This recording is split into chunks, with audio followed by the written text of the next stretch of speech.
The magic നോവലിലേക്ക് സ്വാഗതം. എന്റെ മാനസപുത്രി അവസാന ഭാഗം. ചുരുളിമല ടീ എസ്റ്റേറ്റിലെ മനോഹരമായ ഗസ്റ്റ് ഹൗസിലാണ് അന്ന് രാത്രിയിൽ ജെയിംസും യമുനയും ഗ്ലോറിയയും താമസിച്ചത്. അവരുടെ എല്ലാ സൗകര്യങ്ങളും നോക്കാൻ ആതിഥേയനായി അലക്സ് ഉണ്ടായിരുന്നു. ഷർട്ടിന് മീതെ കടും പച്ച നിറത്തിലുള്ള സ്വെറ്റർ ധരിച്ച ചെറുപ്പക്കാരന്റെ സംസാരം കേട്ട് അയാളെ നോക്കി കൗതുകത്തോടെ ഗ്ലോറിയിരുന്നു. ബോട്ടിംഗ് എനിക്ക് വളരെ ഇഷ്ടമാണ്. ഡാഡി എനിക്ക് മേടിച്ചു തന്നതാ ആ സ്പീഡ് ബോട്ട്. ലേക്കിൽ ഇഷ്ടം പോലെ മീനുണ്ട്. ചിലപ്പോ ഫിഷിങ് നടത്തും. അങ്ങനെ പോയപ്പോഴാ ഗ്ലോറിയയുടെ ശരീരം വെള്ളത്തിന് മീതേക്ക് പൊങ്ങി വരുന്നത് കണ്ടത്. ഭാഗ്യമെന്നല്ലാതെ എന്തു പറയാൻ അലക്സേ, ദൈവകാരുണ്യം ഒന്നുകൊണ്ട് മാത്രമാ ഇപ്പോൾ എന്റെ മോളോടൊപ്പം നമുക്കിങ്ങനെ ഇവിടെ ഇരുന്ന് സംസാരിക്കാൻ സാധിക്കുന്നത്, ജെയിംസ് പറഞ്ഞു. നിങ്ങൾ എത്ര മക്കളാ? യമുന ചോദിച്ചു. 2 പേരാ. ജോണിച്ചായൻ എന്റെ മൂത്തതാ. മാരേജ് കഴിഞ്ഞു. അടുത്ത ചാൻസ് അലക്സിനാ അല്ലേ? കളിയായി ജെയിംസ് ചോദിച്ചു. ഗ്ലോറിയയെ നോക്കി അലക്സ് ചിരിച്ചു. അവൾ പുഞ്ചിരിച്ചു. അധികം വൈകാതെ ഒരു ദിവസം അലക്സ് ഞങ്ങളുടെ വീട്ടിലേക്ക് വരണം, ജെയിംസ് ക്ഷണിച്ചു. വരാം. അത് കഴിഞ്ഞ് ഞങ്ങളൊരു ദിവസം മിസ്റ്റർ കുര്യാക്കോസിനെ കാണാൻ വരുന്നുണ്ട്. നിങ്ങളുടെ എല്ലാവരുടെയും കാര്യം ഞാൻ ഡാഡിയോട് പറഞ്ഞിട്ടുണ്ട്. ഡാഡി ഇന്ന് ചെന്നൈയിലേക്ക് പോയില്ലായിരുന്നെങ്കിൽ നാളെ ഇങ്ങോട്ട് വന്നേനെ. ഗ്ലോറിയയുടെ ഡാഡിയെ കുറിച്ച് എന്റെ ഡാഡി കേട്ടിട്ടുണ്ട്. വലിയ മതിപ്പാ ഡാഡിക്ക്. Alex MBA പാസ്സായിട്ടുണ്ടല്ലേ? ഉവ്, ഞാൻ ഡൽഹിയിലാ പഠിച്ചത്. ഡാഡിയുടെ നിർബന്ധമാ. എനിക്കും ഇഷ്ടമായിരുന്നു. അന്തരീക്ഷത്തിന് തണുപ്പ് ഏറുകയായിരുന്നു. ഗ്ലോറിയയ്ക്ക് ചെറുതായി കിടുകിടുത്തു. ഗ്ലോറിയയ്ക്ക് ഉറക്കം വരുന്നുണ്ടെന്ന് തോന്നുന്നു. ഞാൻ ഇറങ്ങുക. നാളെ കാണാം. Good night. അലക്സ് പോകാനായി എഴുന്നേറ്റു. ഗുഡ് നൈറ്റ്, ജെയിംസ് പറഞ്ഞു. അയാൾ അലക്സിന്റെ കാറിനടുത്ത് വരെ ചെന്ന് യാത്രയാക്കി. അലക്സിനെ മോൾക്ക് ഇഷ്ടപ്പെട്ടോ? യമുന ചോദിച്ചു. എന്താ മമ്മി അങ്ങനെ ചോദിച്ചേ? ഇഷ്ടപ്പെട്ടെങ്കിൽ നിങ്ങളുടെ കെട്ട് നടത്താനാ. മമ്മിക്കും ഡാഡിക്കും ഇഷ്ടപ്പെട്ടെങ്കിൽ എനിക്കും ഇഷ്ടപ്പെട്ടു. സന്തോഷമായി മോളെ. സംഭവിച്ചതെല്ലാം ചിലപ്പോൾ നമ്മുടെ നന്മയ്ക്കായിരിക്കും. അന്ന് 3 പേരും സുഖമായി ഉറങ്ങി. പിറ്റേന്ന് രാവിലെ അലക്സ് ഗസ്റ്റ് ഹൗസിലേക്ക് വന്നു. ഒന്നിച്ച് ബ്രേക്ക്ഫാസ്റ്റ് കഴിച്ചിട്ടാണ് ജെയിംസും യമുനയും ഗ്ലോറിയയും മടക്കയാത്ര ആരംഭിച്ചത്. ഉച്ചയ്ക്ക് മുമ്പ് അവർ പേൾവ്യൂ ബംഗ്ലാവിലെത്തി. ഭക്ഷണം കഴിഞ്ഞ് വിശ്രമിക്കുമ്പോൾ ജെയിംസിന്റെ മൊബൈലിലേക്ക് ഒരു കോൾ വന്നു. പരിചയമില്ലാത്ത നമ്പറായിരുന്നു അത്. ഹലോ. അയാൾ ആ കോൾ എടുത്തു. ജെയിംസ് അല്ലേ? ഒരു സ്ത്രീ സ്വരം. അതെ, ഞാൻ സന്ധ്യയാണ്. ഓർമ്മയുണ്ടോ എന്നെ? ജെയിംസ് ഞെട്ടിപ്പോയി. സന്ധ്യ മേനോൻ? മറക്കാൻ പറ്റില്ലല്ലോ. ഇത്രയും കാലത്തിന് ശേഷം എന്താണിപ്പോൾ വിളിക്കണമെന്ന് തോന്നിയത്? ആശ്ചര്യത്തോടെ അയാൾ ചോദിച്ചു. നമ്മുടെ മകളുടെ കാര്യം അറിയിക്കാനാണ്. ഒരാഴ്ച മുമ്പ് ദൈവം അവളെ എന്റെ കയ്യിൽ കൊണ്ടുവന്ന് തന്നു. 18 വർഷങ്ങൾക്ക് ശേഷം. നമ്മുടെ മകളോ? മനസ്സിലാകാത്ത മട്ടിൽ ജെയിംസ് ചോദിച്ചു.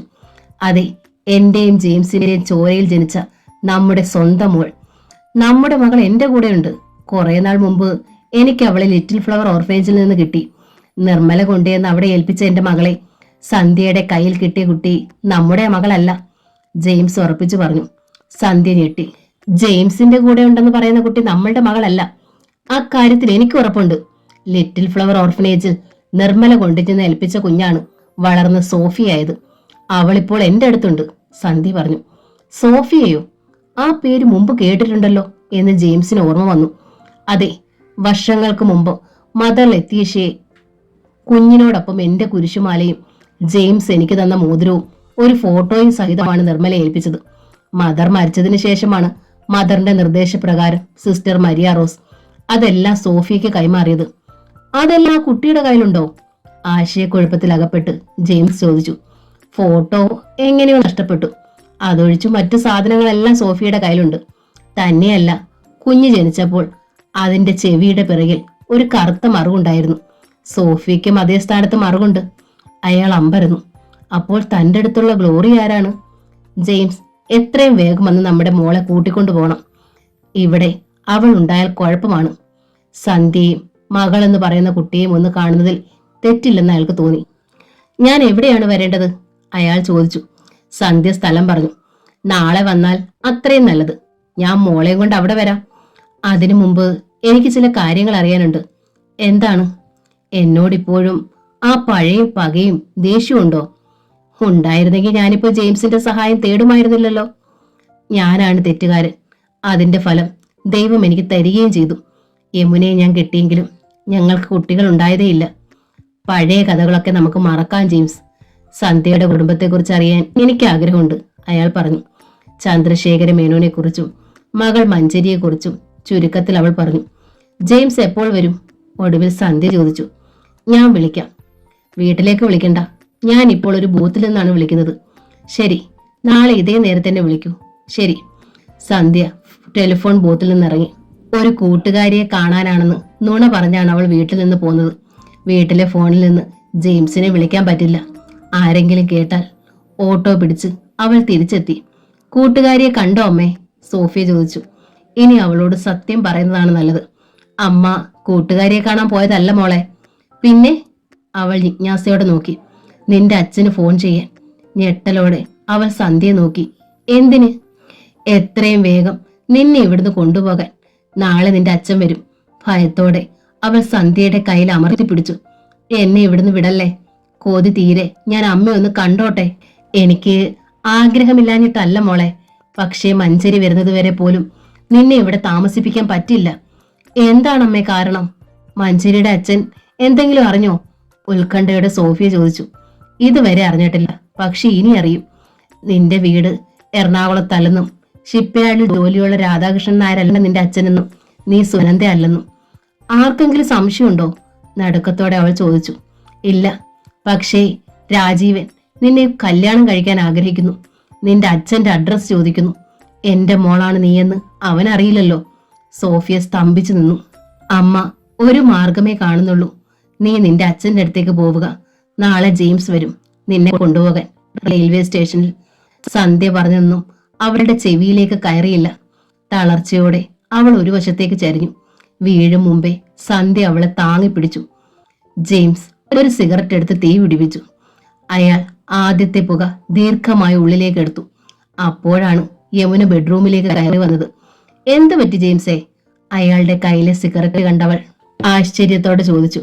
ജെയിംസ് പുകവലി ഉപേക്ഷിച്ചതാണ്. കടുത്ത മാനസിക സംഘർഷം ഉണ്ടാകുമ്പോൾ മാത്രമേ അയാൾ ഇപ്പോൾ സിഗരറ്റ് എടുത്ത് കത്തിക്കാറുള്ളൂ. അക്കാര്യം യമുനയ്ക്ക് അറിയാം. മോളെക്കുറിച്ച് ഓർത്തപ്പോ ഒരു വിഷമം, അതുകൊണ്ടാണ്. മോളെ തിരിച്ചു കിട്ടിയില്ലേ, പിന്നെന്തിനാ വിഷമിക്കുന്നേ? യമുനയ്ക്ക് മനസ്സിലായില്ല. തിരിച്ചു കിട്ടിയെങ്കിലും അവളെ നമുക്ക് നഷ്ടപ്പെടാൻ പോവുമല്ലേ. ഓ, അലക്സിന് കെട്ടിച്ചു കൊടുക്കുന്ന കാര്യത്തെക്കുറിച്ചാണോ ജെയിംസ് പറയുന്നേ? പെൺമക്കൾ പ്രായമായാൽ കെട്ടിച്ചു വിടാതിരിക്കാൻ പറ്റുമോ? അതിൽ വിഷമിച്ചിട്ടൊന്നും കാര്യമില്ല. യമുനയോട് ഇപ്പോൾ ഒന്നും പറയാൻ പറ്റില്ല. സത്യാവസ്ഥ അറിഞ്ഞിട്ട് മാത്രം. ഗ്ലോറിയ സ്വന്തം മകളിൽ നിന്ന് തെളിയിക്കപ്പെട്ടാൽ താങ്ങാൻ പറ്റില്ല അത്. പക്ഷേ യാഥാർത്ഥ്യം അംഗീകരിക്കുകയും വേണം. സിഗരറ്റ് ആഷ്ട്രയിൽ കുത്തിക്കെടുത്തിയിട്ട് ജെയിംസ് ബെഡ്റൂമിൽ നിന്ന് ഇറങ്ങി സ്റ്റെയർ കേസ് കയറി മുകളിലേക്ക് ചെന്നു. അലക്സിനെ കുറിച്ച് ചിന്തിച്ചുകൊണ്ട് കിടക്കുകയായിരുന്നു ഗ്ലോറിയ. മുറിയിലേക്ക് ജെയിംസ് കയറി ചെന്നപ്പോൾ അവൾ എഴുന്നേറ്റു. എന്താ മോളെ കിടക്കുന്നേ? ക്ഷീണമുണ്ട്, അവൾ പറഞ്ഞു. സാരമില്ല, നല്ല ഫുഡ് കഴിച്ച് റെസ്റ്റ് എടുക്കുമ്പോൾ ക്ഷീണം മാറും. ജെയിംസ് അവളുടെ മുഖത്തേക്ക് സൂക്ഷിച്ചു നോക്കി. സന്ധ്യ പ്രസവിച്ചത് ഇവളെ അല്ലെങ്കിൽ പിന്നെ ആരുടെ മകളാണിവൾ? എന്താ ഡാഡി എന്നെ ഇങ്ങനെ സൂക്ഷിച്ചു നോക്കുന്നേ? ഒന്നുമില്ല. അപ്പോഴാണ് ഫോൺ ബെല്ലടിച്ചത്. അവളുടെ മുറിയിലെ എക്സ്റ്റൻഷന്റെ ഫോണിൽ നിന്ന് റിസീവർ ജെയിംസ് എടുത്തു. ഹലോ, ജെയിംസ് അല്ലേ? ഒരു പുരുഷ സ്വരം. അതെ, ഞാൻ കുര്യാക്കോസ് ആണ്. ചുരുളിമല ടി എസ്റ്റേറ്റ് ഉടമ കുര്യാക്കോസ്. ജെയിംസിന് പെട്ടെന്ന് ഓർമ്മ വന്നു. അലക്സിന്റെ ഡാഡി. മിസ്റ്റർ കുര്യാക്കോസിനെ നേരിൽ കാണാൻ സാധിച്ചില്ല. അലക്സ് വിവരങ്ങൾ പറഞ്ഞു കാണുമല്ലോ. സന്തോഷത്തോടെ ജെയിംസ് പറഞ്ഞു. യെസ്, അവനെല്ലാം പറഞ്ഞു. നേരിൽ കാണാൻ സാധിച്ചില്ലെന്ന് വിഷമിക്കണ്ട. ഞാൻ നിങ്ങളുടെ ടൗണിലുണ്ട്. ഞാൻ മാത്രമല്ല, അലക്സിന്റെ മമ്മി സൂസമ്മയുണ്ട്. ഞങ്ങൾ ഒരു മാമോദിസയിൽ പങ്കെടുക്കാൻ പോകുന്ന വഴിയാണ്. താങ്കൾ സ്ഥലത്തുണ്ടെങ്കിൽ കണ്ടിട്ടേ പോകാവൂ എന്ന് അലക്സ് പ്രത്യേകം പറഞ്ഞാണ് വിട്ടിരിക്കുന്നത്. തീർച്ചയായും വരണം, ഞാനിവിടെ ഉണ്ട്. പേൾ വ്യൂയിലേക്കുള്ള വഴി അയാൾ പറഞ്ഞു കൊടുത്തു. അലക്സിന്റെ ഡാഡിയും മമ്മിയും മോളെ വരുന്നത്. ഫോൺ വെച്ചിട്ട് അയാൾ ഗ്ലോറിയോട് പറഞ്ഞു. ഇത്ര പെട്ടെന്ന്? അവൾ അത്ഭുതപ്പെട്ടു. അവരിപ്പ വരും. മോൾ നല്ല ഡ്രസ് ഇട്ട് ഒരുങ്ങുന്നില്ലേ? ജെയിംസ് താഴേക്ക് ഇറങ്ങി ചെന്നു. യമുനയെ വിവരം അറിയിച്ചു. എല്ലാം നല്ലതിനാ ജെയിംസേ. അല്ലെങ്കിൽ പിന്നെ ഇത്ര പെട്ടെന്ന്? എനിക്ക് തോന്നുന്ന മാമോദീസയുടെ പേരും പറഞ്ഞ് അവർ നമ്മുടെ മോളെ കാണാൻ വരുവാന്നാ. ആഹ്ലാദത്തോടെ അവൾ പറഞ്ഞു. എന്തായാലും അവർ വരട്ടെ. അല്പനേരം കഴിഞ്ഞപ്പോൾ വലിയൊരു കാർ പേൾവ്യൂവിന്റെ കൂറ്റൻ ഗേറ്റ് കടന്ന് അകത്തേക്ക് കയറി വന്നു. കാറിൽ നിന്ന് കുര്യാക്കോസും സൂസമ്മ ഇറങ്ങിയപ്പോഴേക്കും ജെയിംസും യമുനയും ചെന്ന് അവരെ സ്വീകരിച്ചു. കുര്യാക്കോസും ജെയിംസും അന്യോന്യം കൈ പിടിച്ചു കുലുക്കി. വന്നാട്ടെ. അവർ സ്വീകരണ മുറിയിലിരുന്നു. ജെയിംസിന്റെ മോളെ അലക്സിന് ഒത്തിരി ഇഷ്ടമാണ്. എന്നാൽ അവളെ ഒന്ന് കണ്ടേക്കാമെന്ന് ഞാനും വിചാരിച്ചു, കുര്യാക്കോസ് പറഞ്ഞു. അലക്സ് കാരണമാ ഞങ്ങളുടെ മോൾ ഇന്ന് ജീവിച്ചിരിക്കുന്നേ, നന്ദിപൂർവ്വം ജെയിംസ് പറഞ്ഞു. ഓക്കെ, അവൻ പറഞ്ഞു. മോളില്ലേ ഇവിടെ? വിളിക്ക്, സൂസമ്മ പറഞ്ഞു. ഇപ്പൊ വിളിച്ചോണ്ട് വരാം. യമുന എഴുന്നേറ്റ് പോയി. അലക്സിന്റെ ഡാഡിയെയും മമ്മിയെയും കാണാൻ തയ്യാറായി നിൽക്കുകയായിരുന്നു ഗ്ലോറിയ. താഴേക്ക് വാ മോളെ, യമുന പറഞ്ഞു. അവർ താഴേക്ക് ഇറങ്ങി ചെന്നു. ആഠ്യത്വമുള്ളവരായിരുന്നു കുര്യാക്കോസും സൂസമ്മയും. ഗ്ലോറിയയ്ക്ക് സന്തോഷമായി. ഒറ്റ നോട്ടത്തിൽ തന്നെ അവർക്ക് അവളെ ഇഷ്ടപ്പെട്ടു. എന്റെ അലക്സിന് തെറ്റുപറ്റത്തില്ലെന്ന് എനിക്ക് അറിയാമായിരുന്നു. അവൻ എത്രയോ പെൺകുട്ടികളെ കണ്ടിട്ടുണ്ട്. ഡാഡി ചെന്ന് ആലോചിക്കണമെന്ന് ആദ്യമായിട്ടാ ഇപ്പൊ പറയുന്നത്, കുര്യാക്കോസ് പറഞ്ഞു. സൂസമ്മ അവളെ പിടിച്ച് അടുത്തിരുത്തി. കാപ്പി കുടിക്കുന്നതിനിടയിലാണ് ബാക്കി കാര്യങ്ങൾ അവർ സംസാരിച്ചത്. എന്റെ മോൻ കിട്ടുന്ന പെണ്ണിന് കുടുംബ മഹിമ ഉണ്ടാവണം എന്ന കാര്യത്തിൽ നിർബന്ധമുണ്ട് എനിക്ക്. ജെയിംസിനെ കുറിച്ച് അന്വേഷിച്ചപ്പോൾ നല്ല അഭിപ്രായമായി എനിക്ക് കിട്ടിയേ. പേൾവ്യൂവിലെ ജെയിംസിന്റെ മോളെ ഞാൻ മരുമകളായി എടുക്കാൻ പോവാ, കുര്യാക്കോസ് പറഞ്ഞു. ഗ്ലോറിയ ലജ്ജയോടെ മുഖം കുനിച്ചു. കാപ്പി കുടി കഴിഞ്ഞ് തൃപ്തരായിട്ടാണ് കുര്യാക്കോസും സൂസമ്മയും പോയത്. ജെയിംസിന്റെ മനസ്സിൽ ആരും അറിയാതൊരു ചോദ്യം ഉയർന്നു വന്നു. പേൾവ്യൂവിലെ ജെയിംസിന്റെ മകളല്ല ഗ്ലോറിയെങ്കിൽ അന്വേഷണം ലിറ്റിൽ ഫ്ലവർ ഓർഫനേജിൽ നിന്ന് തുടങ്ങാം. സന്ധ്യ പറഞ്ഞതെല്ലാം മുഖവലയ്ക്ക് എടുക്കണ്ട. പിറ്റേന്ന് രാവിലെ ഡ്രൈവർ ജേക്കബുമൊത്ത് ജെയിംസ് പുറപ്പെട്ടു. എങ്ങോട്ടാണ് പോകുന്നതെന്ന് അയാൾ യമുനയോട് പോലും പറഞ്ഞില്ല. 10 മണി കഴിഞ്ഞപ്പോൾ ലിറ്റിൽ ഫ്ലവർ ഓർഫനേജിന്റെ മുന്നിൽ കാർ ചെന്നു നിന്നു. കാറിൽ നിന്നിറങ്ങി ജെയിംസ് പാർലറിലേക്ക് ചെന്നു മണി മുഴക്കി. മണി കേട്ട് ശലോമിയാണ് പാർലറിലേക്ക് വന്നത്. അവൾ പെട്ടെന്ന് ജെയിംസിനെ തിരിച്ചറിഞ്ഞു. ഗ്ലോറിയയുടെ ഡാഡി. മദർ ലത്തീഷ്യയെ കാണാനാ ഞാൻ വന്നത്. മദർ ലത്തീഷ്യ മരിച്ചുപോയല്ലോ. ഇപ്പോൾ മദർ ബിയാട്രസ് ആണ്. നിർമ്മല കുഞ്ഞിനെ ഏൽപ്പിച്ചത് മദർ ലത്തീഷ്യയുടെ കയ്യിലാണല്ലോ, സന്ധ്യ പറഞ്ഞത്. അതേക്കുറിച്ച് ചോദിച്ചറിയാൻ മദർ ലത്തീഷ്യ ജീവിച്ചിരിപ്പില്ല. സിസ്റ്റർ മരിയ റോസിനെ കണ്ടാലും മതി. ശലോമി ഓടിച്ചെന്ന് സിസ്റ്റർ മരിയ റോസിനെ വിവരം അറിയിച്ചു. എന്നിട്ട് സിസ്റ്റർ മാർട്ടിനയോട് ഗ്ലോറിയയുടെ ഡാഡി വന്ന കാര്യം പറയാൻ ഓടി. സിസ്റ്റർ മരിയ റോസ് പാർലറിലേക്ക് വന്നു. ജെയിംസ് ആദരവോടെ എഴുന്നേറ്റു. എന്റെ പേര് ജെയിംസ് എന്ന സിസ്റ്ററെ, JJ എഡ്യൂക്കേഷണൽ ട്രസ്റ്റിന്റെ ചെയർമാനാ. ഞാനിപ്പോ വന്നത് ഇവിടെ ഓർഫനേജിൽ ഉണ്ടായിരുന്ന സോഫി എന്ന കുട്ടിയെക്കുറിച്ച് ചില കാര്യങ്ങൾ അറിയാനാ. എന്താണ്? അവളുടെ മാതാപിതാക്കളെ കുറിച്ച് എന്തെങ്കിലും സിസ്റ്ററിന് അറിയാമോ? നിർമ്മല എന്ന പേരുള്ള ഒരു സ്ത്രീ 18 വർഷം മുമ്പ് അവളെ മദർ ലത്തീഷ്യ ഏൽപ്പിച്ചതാണ്. മാതാപിതാക്കളെ കുറിച്ച് അറിയില്ല, സിസ്റ്റർ പറഞ്ഞു. ഇപ്പോൾ സന്ധ്യ പറഞ്ഞതാണ് ശരി. കുഞ്ഞിന്റെ കൂടെ അന്ന് വേറെന്തെങ്കിലും കിട്ടിയിരുന്നോ? ഉവ്, ഒരു സ്വർണ്ണ മോതിരവും മാലയും, പിന്നെ പാതി കീറിയ ഒരു ഫോട്ടോയും.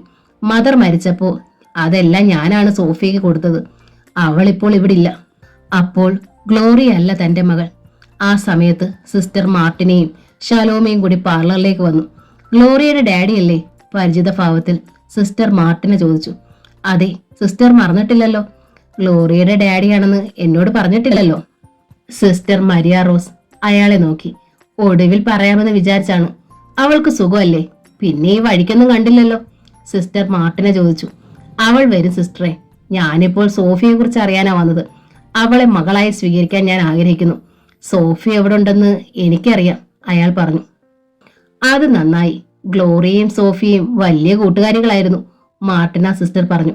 വലിയ കൂട്ടുകാരികളായിട്ടാണ് സോഫിയയുടെ സ്ഥാനം അവൾ മനഃപൂർവ്വം അപഹരിച്ചെടുത്തത്, ജെയിംസ് മനസ്സിൽ പറഞ്ഞു. ഓർഫനേജിന് ഞാൻ നല്ലൊരു തുക സംഭാവന ചെയ്യാൻ ആഗ്രഹിക്കുന്നുണ്ട് സിസ്റ്ററെ. ഇനിയും വരാം, ജെയിംസ് യാത്ര പറഞ്ഞിറങ്ങി. കാർ വീണ്ടും ഓടി. അയാൾ ചിന്താമഗ്നനായിരുന്നു. എന്താണ് ചെയ്യേണ്ടതെന്ന് അയാൾക്ക് അറിയില്ലായിരുന്നു.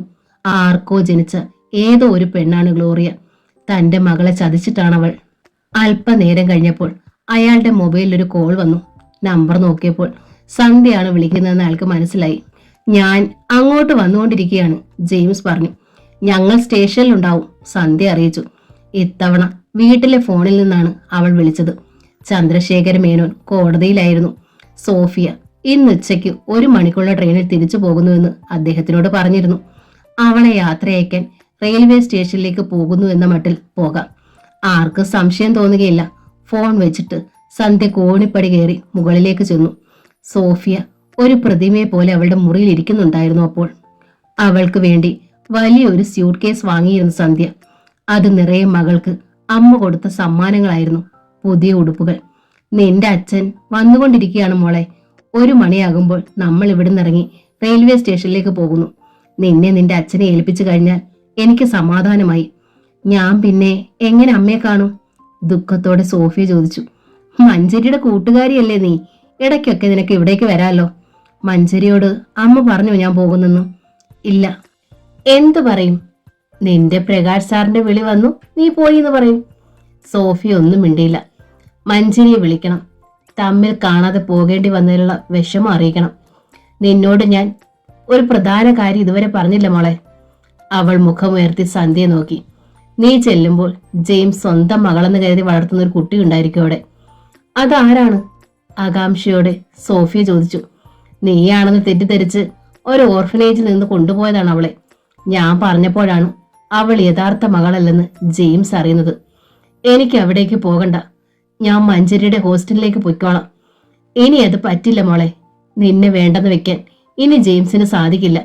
നീ സുരക്ഷിതമായ കൈകളിലെത്താതെ എനിക്ക് സമാധാനം കിട്ടില്ല. ഇനി 5-6 ദിവസം കൂടി കഴിഞ്ഞാൽ പ്രകാശ് സാർ വരും. അതുവരെ എങ്ങനെയെങ്കിലും പിടിച്ചു നിൽക്കണം. സന്ധ്യ വാച്ചിൽ നോക്കി. നമുക്ക് പോകാറായി മോളെ. ഇപ്പൊ ടാക്സി വരും. സോഫി എഴുന്നേറ്റ് ചെന്ന് സന്ധ്യയെ കെട്ടിപ്പിടിച്ചു. നമ്മൾ ഇനി എന്ന് കാണുമമ്മേ? വേദനയോടെ അവൾ ചോദിച്ചു. ആഗ്രഹിക്കുമ്പോഴൊക്കെ കാണാൻ പറ്റുമെന്ന് തോന്നുന്നില്ല മോളെ. പക്ഷേ ഞാൻ എവിടെ ഉണ്ടെന്ന് നിനക്കും നീ എവിടെ ഉണ്ടെന്ന് എനിക്കും അറിയാലോ. അത് തന്നെ വലിയ കാര്യമല്ലേ. അവർ അന്യോന്യം കെട്ടിപ്പിടിച്ചു കരഞ്ഞു. എന്റെ മോൾ എന്നോട് ക്ഷമിക്കണം. ഞാൻ നിന്നോട് വലിയ തെറ്റാണ് ചെയ്തത്. ഞാൻ കാരണം നീ ഒരുപാട് കഷ്ടപ്പെട്ടില്ലേ, ദുരിതങ്ങൾ അനുഭവിച്ചില്ലേ, അപമാനിക്കപ്പെട്ടില്ലേ? അതൊന്നും സാരമില്ല. എനിക്ക് എന്റെ അമ്മയെ കിട്ടിയല്ലോ, അത് മതി. ടാക്സി വന്നു. കണ്ണീർ തുടച്ചു കളഞ്ഞ് സ്യൂട്ട് കേസുമായി അവർ കാറിൽ ചെന്ന് കയറി. റെയിൽവേ സ്റ്റേഷനിലെത്തിയപ്പോൾ സന്ധ്യ 2 പ്ലാറ്റ്ഫോം ടിക്കറ്റ് എടുത്തിട്ട് സോഫിയെ മുത്ത് 1-ാം ക്ലാസ് വെയിറ്റിംഗ് റൂമിൽ ചെന്നിരുന്നു. അവിടെ വരാമെന്നാണ് ഫോൺ ചെയ്തപ്പോൾ ജെയിംസ് പറഞ്ഞത്. സന്ധ്യയ്ക്കും സോഫിയയ്ക്കും ഉത്കണ്ഠയും പരിഭ്രമവും നിറഞ്ഞ നിമിഷങ്ങളായിരുന്നു അത്. 10-20 വർഷത്തിന് ശേഷം ആദ്യമായി പഴയ കാമുകനെ കാണുന്നു. ഒരിക്കലും കണ്ടിട്ടില്ലാത്ത അച്ഛനെ ജീവിതത്തിൽ ആദ്യമായി മകൾ കാണാൻ പോകുന്നു. അവർക്ക് അധികം കാത്തിരിക്കേണ്ടി വന്നില്ല.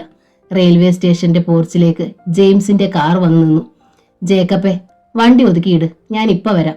കാറിൽ നിന്നിറങ്ങി ജെയിംസ് 1-ാം ക്ലാസ് വെയിറ്റിംഗ് റൂമിലേക്ക് ചെന്നു. ഒരു മൂലയ്ക്കുള്ള കസേരകളിൽ അമ്മയും മകളും ഇരിക്കുന്നത് ഒറ്റ നോട്ടത്തിൽ തന്നെ അയാൾ കണ്ടു. അയാളുടെ ഹൃദയം ഒന്ന് പിടഞ്ഞു. വെയിറ്റിംഗ് റൂമിൽ 4-5 പേരെ ഉണ്ടായിരുന്നുള്ളൂ. ജെയിംസിനെ കണ്ട് സന്ധ്യ എഴുന്നേറ്റു. സോഫിയ എഴുന്നേറ്റു. അയാൾ അവരുടെ അടുത്തേക്ക് ചെന്നു. സോഫിയ ഞെട്ടി. ഇത് ഗ്ലോറിയയുടെ ഡാഡിയല്ലേ? അവളെ കണ്ട് അയാളും തിരിച്ചറിഞ്ഞു. ഇത് ലിറ്റിൽ ഫ്ലവർ ഓർഫനേജിൽ വെച്ച് ഒരിക്കൽ പരിചയപ്പെട്ട കുട്ടിയല്ലേ? ജെയിംസേ, ഇതാണ് നമ്മുടെ മോൾ സോഫിയ. ഗദ്ഗദത്തോടെ സന്ധ്യ പറഞ്ഞു. ഇതെന്റെ അച്ഛനല്ലമ്മേ, ഇത് ഗ്ലോറിയയുടെ ഡാഡിയാണ്. സോഫിയ മന്ത്രിച്ചു. ജെയിംസ് അവളുടെ മുഖത്തേക്ക് ഉറ്റുനോക്കി. ഇവളാണോ എന്റെ മകൾ, എന്റെ ചോരയിൽ ജനിച്ച? സന്ധ്യ വേഗം ഹാൻഡ് ബാഗ് തുറന്ന് ആ മാലയും മോതിരവും എടുത്ത് അയാളുടെ കയ്യിൽ വെച്ചു കൊടുത്തു. ഈ മോതിരം ഓർമ്മയുണ്ടോ ജെയിംസിന്? ബാംഗ്ലൂരിലെ ഒരു ജ്വല്ലറി ഷോപ്പിൽ നിന്ന് സന്ധ്യയ്ക്ക് വേണ്ടി വാങ്ങിയ പവിഴക്കല്ല് പതിച്ച ആ മോതിരം അയാൾക്ക് പെട്ടെന്ന് ഓർമ്മ വന്നു. ഡാഡിക്ക് മോൾ മാപ്പ് തരണം, കണ്ണുകളിൽ നനവോടെ ജെയിംസ് പറഞ്ഞു. പക്ഷേ ഗ്ലോറിയ? സോഫിയയുടെ സംശയം വിട്ടുമാറിയിരുന്നില്ല. ഡാഡി എല്ലാം പറയാം. അവരുടെ അടുത്തിരുന്നു കൊണ്ട് കഥകളെല്ലാം ജെയിംസ് അവരോട് പറഞ്ഞു. നിർമ്മല എന്ന സ്ത്രീയാണ് അവളെ ഓർഫനേജിൽ കൊണ്ടുചെന്നാക്കിയെന്ന് പറഞ്ഞപ്പോൾ ഞാൻ പിന്നൊന്നും ആലോചിച്ചില്ല. അപ്പോൾ ഇനി ആ കുട്ടിയുടെ കാര്യം? സന്ധ്യ ചോദിച്ചു. അതേക്കുറിച്ച് ആലോചിക്കണം. ഗ്ലോറിയയുടെ പ്രതികരണം എന്താണെന്ന് അറിയട്ടെ. ഞാൻ സോഫിയ മോളെ കൊണ്ടുപോവുകയാണ്. ജെയിംസ് അവളുടെ സ്യൂട്ട് കേസ് എടുത്തു. സന്ധ്യ സ്വയം നിയന്ത്രിച്ചു. കരയരുത്, ആരെങ്കിലും ശ്രദ്ധിച്ചാൽ. ഞാൻ പോയി വരട്ടെ അമ്മേ? സോഫിയ ചോദിച്ചു. അവൾ മെല്ലെ തലകുലുക്കി. സോഫിയെ മുത്ത് ജെയിംസ് കാറിനടുത്തേക്ക് നടന്നു. മോൾ വിഷമിക്കണ്ട, ഇനി ഡാഡി ഉണ്ട് നിനക്ക്. സ്യൂട്ട് കേസ് ജേക്കബ് വാങ്ങി ഡിക്കിയിൽ വെച്ചു. വണ്ടിയിൽ അവർ കയറി. കാർ പേൾ വ്യൂവിന്റെ മുറ്റത്ത് നിന്നപ്പോൾ 6 മണി കഴിഞ്ഞു. ഇറങ്ങും മോളെ, ജെയിംസ് പറഞ്ഞു. സോഫിയ കാറിൽ നിന്നിറങ്ങി. കൊട്ടാരം പോലുള്ള ബംഗ്ലാവ് കണ്ട് അവൾ അത്ഭുതപ്പെട്ടു. ഇതാണ് നമ്മുടെ വീട്. അപ്പോഴാണ് മുകളിലത്തെ നിലയിലെ ബാൽക്കണിയിലേക്ക് മൊബൈലുമായി ഗ്ലോറി ഇറങ്ങി വന്നത്. കാറിൽ നിന്നിറങ്ങിയ സോഫിയെ കണ്ട് അവൾ സ്തബ്ധയായി നിന്നു. കാറിൽ വെച്ച് ഞാൻ പറഞ്ഞതെല്ലാം മോൾക്ക് ഓർമ്മയുണ്ടല്ലോ? ഗ്ലോറിയ തൽക്കാലം ഒന്നും അറിയരുത്. ശബ്ദം താഴ്ത്തി ജെയിംസ് പറഞ്ഞു. മനസ്സിലായെന്ന മട്ടിൽ സോഫിയ തലകുലുക്കി.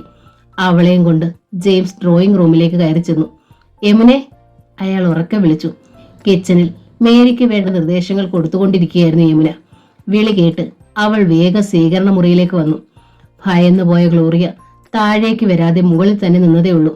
ജെയിംസിനോടൊപ്പം സോഫിയെ കണ്ട് യമുന അമ്പരന്നു. ഇത് നമ്മൾ ഒരിക്കൽ ലിറ്റിൽ ഫ്ലവർ ഓർഫനേജിൽ വെച്ച് കണ്ട കുട്ടിയല്ലേ?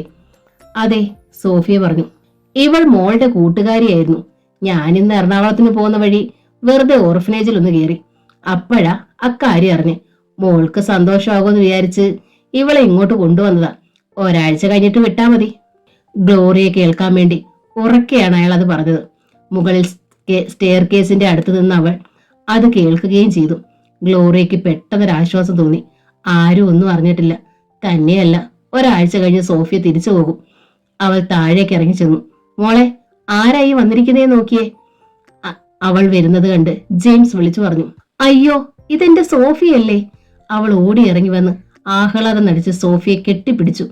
രണ്ടുപേരും ആലിംഗനത്തിൽ അമർന്നു നിന്നു. എന്നും ഞാൻ നിന്റെ കാര്യം ഓർക്കുമായിരുന്നു ഗ്ലോറിയ, സോഫിയ പറഞ്ഞു. ഞാനും നിന്റെ കാര്യങ്ങൾ ഓർക്കാത്ത ദിവസങ്ങളില്ല. നീ പഴയതിലും സുന്ദരിയായിരിക്കുന്നു, ഗ്ലോറിയ പറഞ്ഞു. നീയും ഒത്തിരി സുന്ദരിയായിട്ടുണ്ട്. നീ ഇപ്പോൾ ഒരു രാജകുമാരിയാണ്. എന്റെ ഡാഡി ഒരു രാജാവാണ്. അപ്പൊ പിന്നെ ഞാനൊരു രാജകുമാരി ആകാതിരിക്കാൻ പറ്റുമോ?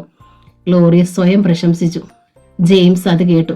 ആരാണ് യഥാർത്ഥ രാജകുമാരിയെന്ന് അധികം വൈകാതെ വെളിപ്പെടും, അയാൾ മനസ്സിലോർത്തു.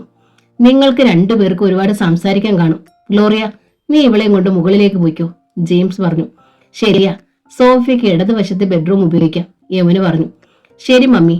ബാഗും എടുത്തുകൊണ്ട് ഗ്ലോറിയയുടെ പിന്നാലെ സോഫിയ സ്റ്റെയർ കേസ് കയറി മുകളിലേക്ക് ചെന്നു. നിന്റെ വിശേഷങ്ങളൊക്കെ പറ ഗ്ലോറിയ, സോഫിയ ആവശ്യപ്പെട്ടു. എനിക്കിവിടെ സുഖം. എന്റെ എല്ലാ ആവശ്യങ്ങളും സാധിച്ചു തരാൻ ഡാഡിയും മമ്മിയുണ്ട്. എന്റെ കല്യാണം ഏതാണ്ട് തീരുമാനിച്ചു കഴിഞ്ഞടി. അലക്സ് എന്ന പുള്ളിയുടെ പേര്. സുന്ദരന. പുള്ളിയുടെ അപ്പൻ ടീ എസ്റ്റേറ്റ് ഒക്കെയുള്ള ബിസിനസ്സുകാരൻ. അവർ അവളുടെ മുറിയിലെത്തി. സോഫിയ ഒരിക്കൽ ഓർഫനേജിൽ നിന്ന് ഒളിച്ചോടിപ്പോയ കാര്യം ഗ്ലോറിയയ്ക്ക് ഓർമ്മ വന്നു. അവളെ കണ്ടുപിടിച്ച് ഇവിടെ കൊണ്ടുവന്ന് താമസിപ്പിക്കാൻ പ്രകാശ് ഒരു ശ്രമം നടത്തിയതാണ്. പക്ഷെ താനത് തടഞ്ഞു. അന്ന് ഓർഫനേജിൽ അറിയിച്ചപ്പോൾ പോലീസിന്റെ സഹായത്തോടെ സിസ്റ്റർമാർ ചെന്ന് ആ വീട്ടിൽ നിന്ന് അവളെ പിടിച്ചുകൊണ്ടുവന്ന കാര്യം അറിയാം. പിന്നീട് ശലോമിയെ വിളിച്ചിട്ടില്ല. കൂടുതൽ അടുത്താൽ അവൾ ഇങ്ങോട്ട് വന്ന് ഒട്ടിപ്പിടിക്കുമോ എന്ന സംശയ ഭയമായിരുന്നു. ഇനി നിന്റെ വിശേഷങ്ങൾ പറ സോഫിയ, അവൾ ആവശ്യപ്പെട്ടു. ജെയിംസ് പറഞ്ഞ കാര്യങ്ങൾ സോഫിയയ്ക്ക് അപ്പോൾ ഓർമ്മ വന്നു. ഒന്നും പറയരുത്. എനിക്കെന്ത് വിശേഷം? ഓർഫനേജിലെ ജീവിതത്തെക്കുറിച്ച് നിനക്കറിയാലോ. രണ്ടുപേരും സംസാരിച്ചു കൊണ്ടിരുന്നപ്പോൾ താഴത്തെ ബെഡ്റൂമിലായിരുന്നു ജെയിംസും യമുനയും. ആ വാതിലടച്ചേക്ക്, അയാൾ പറഞ്ഞു. അവൾ ചെന്ന് വാതിലടച്ചു. അയാൾക്ക് എന്തോ പറയാനുണ്ടെന്ന് യമുനയ്ക്ക് തോന്നി. എന്താ ജെയിംസ്? യമുന ചോദിച്ചു. ഞാനൊരു സത്യം പറയാം, നീ ഞെട്ടരുത്. അവൾ അയാളുടെ മുഖത്തേക്ക് നോക്കി നിന്നു. ഗ്ലോറിയ എന്റെ മോളല്ല. യമുന ഞെട്ടി. ജെയിംസ് എന്താണ് പറയുന്നത്? സോഫിയാണ് എന്റെ യഥാർത്ഥ മകൾ. അവളുടെ അമ്മയെ ഞാനിന്ന് കണ്ടു, പഴയ സന്ധ്യയെ. വിശ്വാസം വരാതെ യമുന അയാളെ നോക്കി.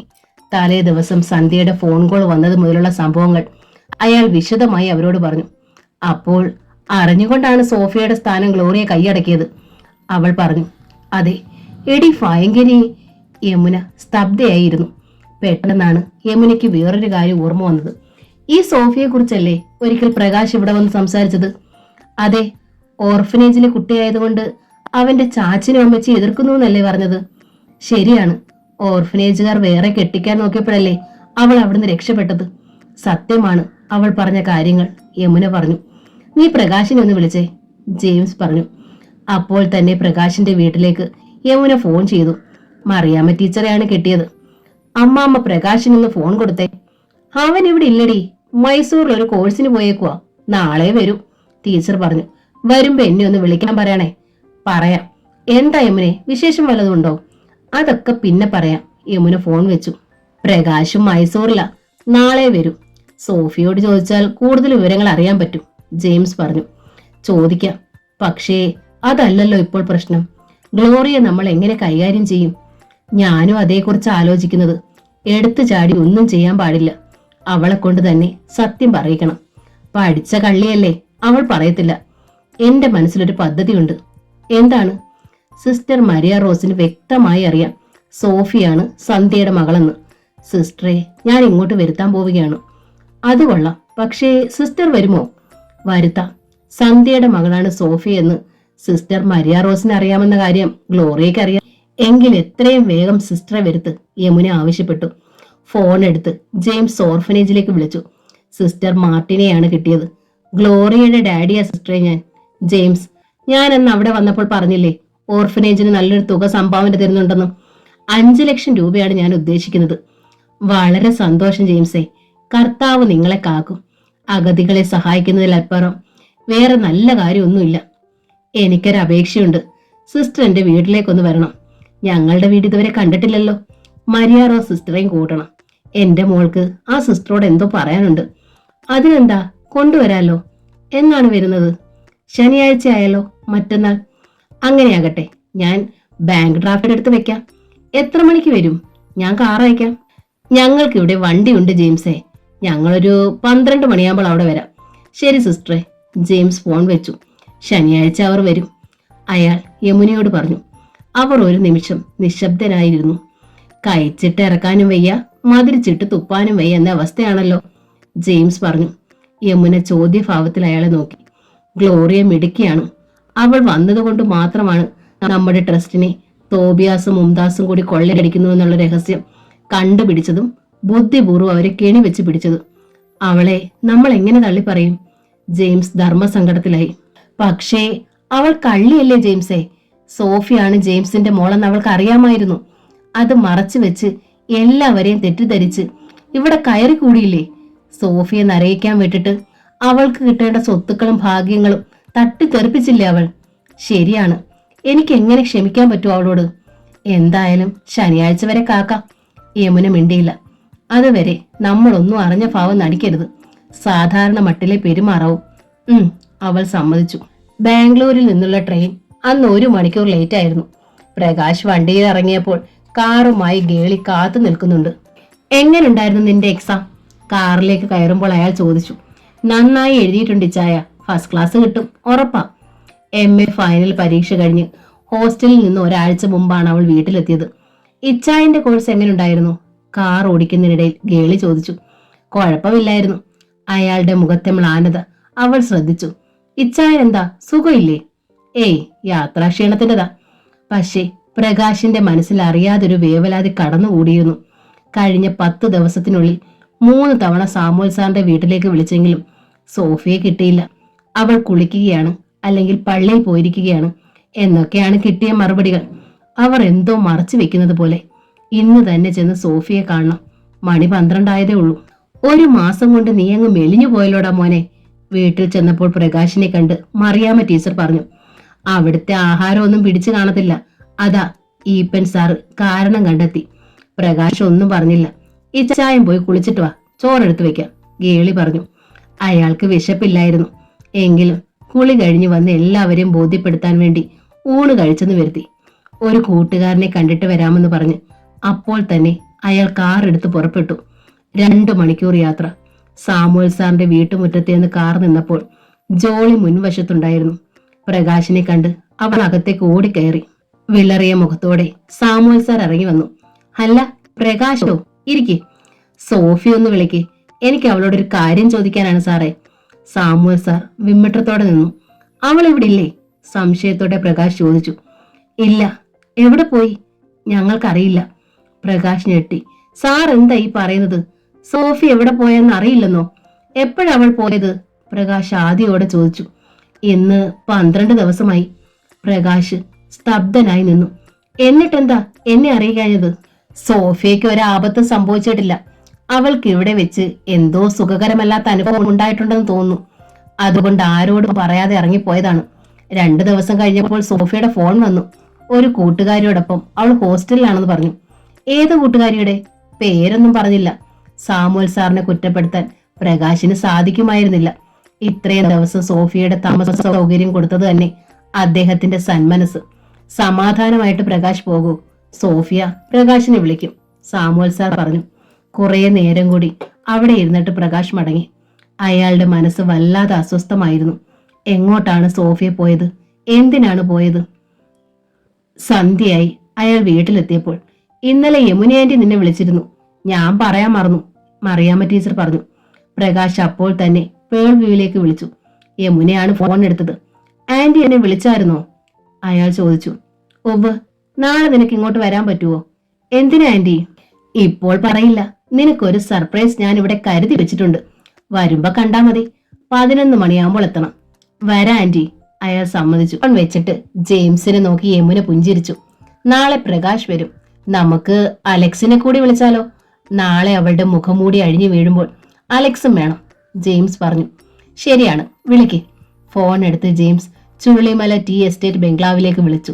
അലക്സ് ഉണ്ടായിരുന്നു അവിടെ. അലക്സ്, നാളെ ഇങ്ങോട്ടൊന്ന് വരാൻ പറ്റുമോ? എന്താ ഡാഡി വിശേഷിച്ച്? ഒരു വിശേഷമുണ്ട്. ഇത്തിരി സസ്പെൻസ് കിടക്കട്ടെ. നാളെ ഉച്ചയ്ക്ക് 12 മുമ്പ് വരണം, ഞങ്ങൾ കാത്തിരിക്കും. വരാൻ ഡാഡി. ഗ്ലോറി ഇല്ലേ അവിടെ?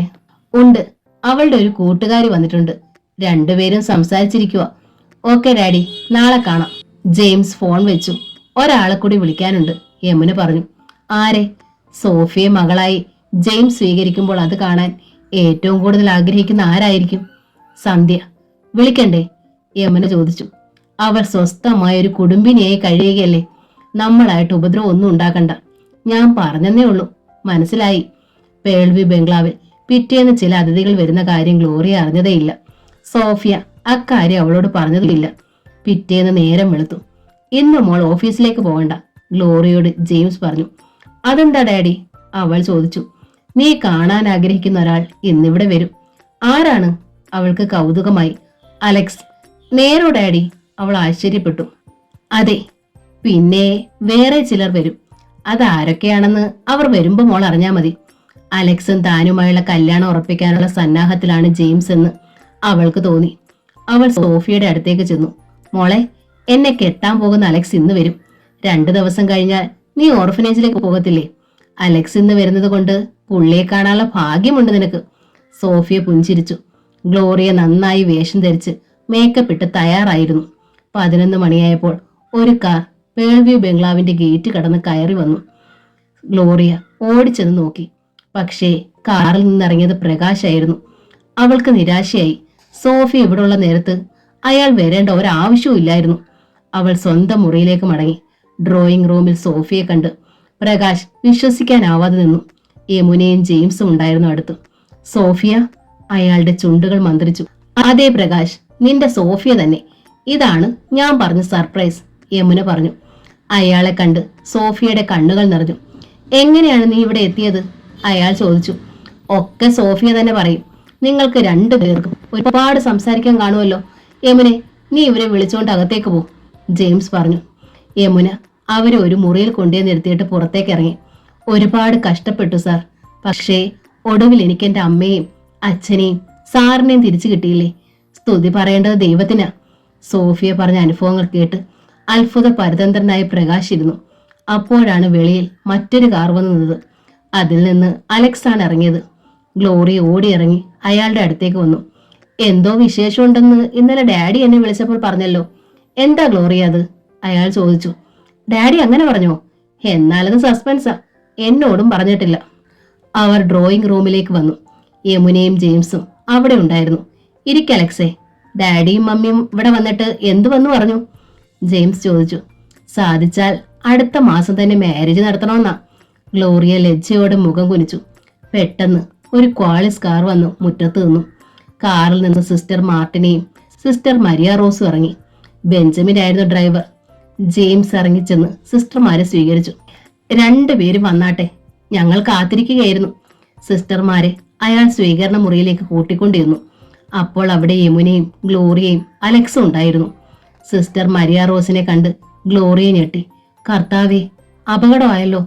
സോഫിയെ മരിയ റോസ് സിസ്റ്റർ കണ്ടാൽ രഹസ്യം മുഴുവൻ പുറത്തു വരും. എന്താ ഗ്ലോറിയ, സുഖം തന്നെയല്ലേ? സിസ്റ്റർ മാർട്ടിനെ ചോദിച്ചു. അവളുടെ മുഖം വിളറി. സുഖമാ സിസ്റ്ററെ.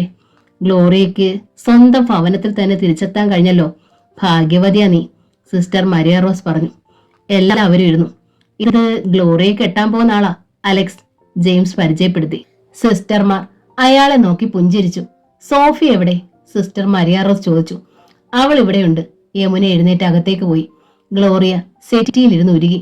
ഞാൻ ഇപ്പൊ വരാം, അവൾ എഴുന്നേറ്റു. മോൾ ഇവിടെ ഇരിക്കേ, നീയാണ് ഓർഫനേജിലേക്കുള്ള സംഭാവന കൊടുക്കേണ്ടത്, ജെയിംസ് പറഞ്ഞു. തളർച്ചയോടെ അവൾ ഇരുന്നു. അകത്തെ മുറിയിൽ നിന്ന് യമുനയോടൊപ്പം സോഫിയയും പ്രകാശും വന്നു. പ്രകാശ് എങ്ങനെ ഇവിടെത്തി? ആശ്ചര്യത്തോടെ സിസ്റ്റർ മാർട്ടിനെ ചോദിച്ചു. ഇവൻ എന്റെ ബന്ധുവാ സിസ്റ്ററെ, യമുന പറഞ്ഞു. പ്രകാശിനെ കൊണ്ട് സോഫിയെ കെട്ടിക്കാൻ ഞങ്ങൾ തീരുമാനിച്ചിരിക്കുക, ജെയിംസ് പറഞ്ഞു. ഗ്ലോറിയ ഞെട്ടി. താൻ അറിയാതെ ഇവിടെ എന്തൊക്കെയാ നടക്കുന്നത്? ആരാണ് സോഫിയ? മനസ്സിലാകാതെ അലക്സ് ചോദിച്ചു. ഓർഫനേജിൽ ഗ്ലോറിയോടൊപ്പം ഉണ്ടായിരുന്ന കൂട്ടുകാരിയാണ്, യമുന പറഞ്ഞു. ഗ്ലോറിയ എന്തിന് ഓർഫനേജിൽ പോയി? അലക്സ് ചോദിച്ചു. ജെയിംസ് ആണ് അതിന് മറുപടി പറഞ്ഞത്. അലക്സ് ഇതുവരെ അറിഞ്ഞിട്ടില്ലാത്ത ഒരു കാര്യം ഞാൻ പറയാം. ഗ്ലോറിയ എന്റെ മകളാണെങ്കിലും അവളെ പ്രസവിച്ചത് യമുനയല്ല. കല്യാണത്തിന് മുമ്പ് എനിക്ക് സന്ധ്യ എന്ന സ്ത്രീയിൽ ജനിച്ച കുട്ടിയാണവൾ. ആ കുഞ്ഞിനെ അവൾ ലിറ്റിൽ ഫ്ലവർ ഓർഫനേജിലാക്കി. ഈ അടുത്ത കാലത്താണ് എനിക്ക് ഇവളെ തിരിച്ചു കിട്ടിയത്. സന്ധ്യയുടെ മകൾ ഗ്ലോറിയല്ല, സോഫിയാണ്, പെട്ടെന്ന് സിസ്റ്റർ മരിയ റോസ് പറഞ്ഞു. എല്ലാവരും ഞെട്ടി. ഗ്ലോറിയ ഒരു പ്രതിമയെ പോലെ മരവിച്ചിരുന്നു. സിസ്റ്റർ എന്താണ് ഈ പറയുന്നത്? അത്ഭുതം നടിച്ച് ജെയിംസ് ചോദിച്ചു. സന്ധ്യയുടെ കൂട്ടുകാരി നിർമ്മല പണ്ട് മദർ ലത്തീഷയെ ഏൽപ്പിച്ചത് സോഫിയാണ്, സിസ്റ്റർ മരിയ റോസ് പറഞ്ഞു. എന്നിട്ട് ഗ്ലോറിയ എന്നോട് പറഞ്ഞത് നിർമ്മല എന്ന സ്ത്രീയാണ് അവളെ ഓർഫനേജിൽ ഏൽപ്പിച്ചതെന്നാണല്ലോ. അത് നുണയാണ്, ജെയിംസ് എഴുന്നേറ്റു ഗ്ലോറിയ അഭിമുഖീകരിച്ചു. സത്യം പറ, നീ സോഫിയെ ചതിക്കുകയായിരുന്നില്ലേ? അയാൾ ചോദിച്ചു. പൊട്ടിക്കരഞ്ഞുകൊണ്ട് ഗ്ലോറിയ എഴുന്നേറ്റ് സ്റ്റെയർ കേസ് കയറി മുകളിലേക്ക് ഓടി. എല്ലാവരും സ്തബ്ധയായി നിന്നു. മിസ്റ്റർ ജെയിംസ്, സോഫിയാണ് നിങ്ങളുടെ മകൾ, മരിയ റോസ് സിസ്റ്റർ പറഞ്ഞു. എനിക്കത് മനസ്സിലായി സിസ്റ്ററെ. ഓർഫനേജിൽ നിന്ന് പോയ ഇവൾ ഒടുവിൽ സന്ധ്യയുടെ കയ്യിലാണ് ചെന്നുപെട്ടത്. സന്ധ്യയാണ് സോഫി എന്നെ ഏൽപ്പിച്ചത്. ഒക്കെ തെളിയിക്കാൻ വേണ്ടിയാണ് ഞാൻ ഇങ്ങനെ ഒരു അവസരം ഒരുക്കിയത്, ജെയിംസ് പറഞ്ഞു. പെട്ടെന്ന് അലക്സ് എഴുന്നേറ്റു. ഞാൻ പോവാ ഡാഡി, ഗ്ലോറിയയുടെ കാര്യത്തിൽ എനിക്കൊന്നുകൂടി ചിന്തിക്കാനുണ്ട്. അയാൾ അപ്പോൾ തന്നെ പോയി. ജെയിംസും യമുനയും മുകളിലേക്ക് കയറി ചെന്നു. ഗ്ലോറിയയുടെ മുറി ഉള്ളിൽ നിന്ന് അടച്ച് അതിനുള്ളിൽ ഇരിക്കുകയായിരുന്നു അവൾ. ഗ്ലോറിയ, വാതിൽ തുറക്ക്, കതകിൽ തട്ടി ജെയിംസ് വിളിച്ചു. എത്ര വിളിച്ചിട്ടും അവൾ വാതിൽ തുറന്നില്ല. അവൾ എന്തെങ്കിലും അവിവേകം? യമുന പറയുന്നു. ഇല്ലെന്നേ, അവൾ മനക്കട്ടിയുള്ളവളാ, അയാൾ പറഞ്ഞു. അവർ വീണ്ടും താഴേക്ക് വന്നു. ഗ്ലോറിയ ഇങ്ങനെയൊക്കെ ചെയ്തില്ലെങ്കിലേ അത്ഭുതമുള്ളൂ. ഓർഫനേജിൽ വെച്ച് അവൾ വലിയ കുബുദ്ധിയായിരുന്നു. സ്വന്തം കാര്യം നേടാൻ അവൾ എന്ത് തന്ത്രവും പ്രയോഗിക്കുമായിരുന്നു, സിസ്റ്റർ മാർട്ടിന് പറഞ്ഞു. അവളെ എന്ത് ചെയ്യാൻ പോകുന്നു? സിസ്റ്റർ മരിയ റോസ് ചോദിച്ചു. എനിക്കറിയില്ല സിസ്റ്ററെ, പോലീസിൽ ഏൽപ്പിക്കുകയാണ് വേണ്ടത്, സിസ്റ്റർ മാർട്ടിന് പറഞ്ഞു. അയ്യോ, അതൊന്നും വേണ്ട, യമുന തടഞ്ഞു. പ്രകാശ് അപ്പോഴും ഞെട്ടലിൽ നിന്നും വിമുക്തനായിരുന്നില്ല. എന്ത് ചെയ്യണമെന്നറിയാതെ സോഫിയ നിന്നു. അവളെ ഞങ്ങൾ കൊണ്ടുപോകാം. അവിടെ നിന്നല്ലേ അവൾ വന്നത്, സിസ്റ്റർ മരിയ റോസ് പറഞ്ഞു. വേണ്ട സിസ്റ്ററെ, ഞാനല്ലേ അവളെ കൊണ്ടുവന്നത്.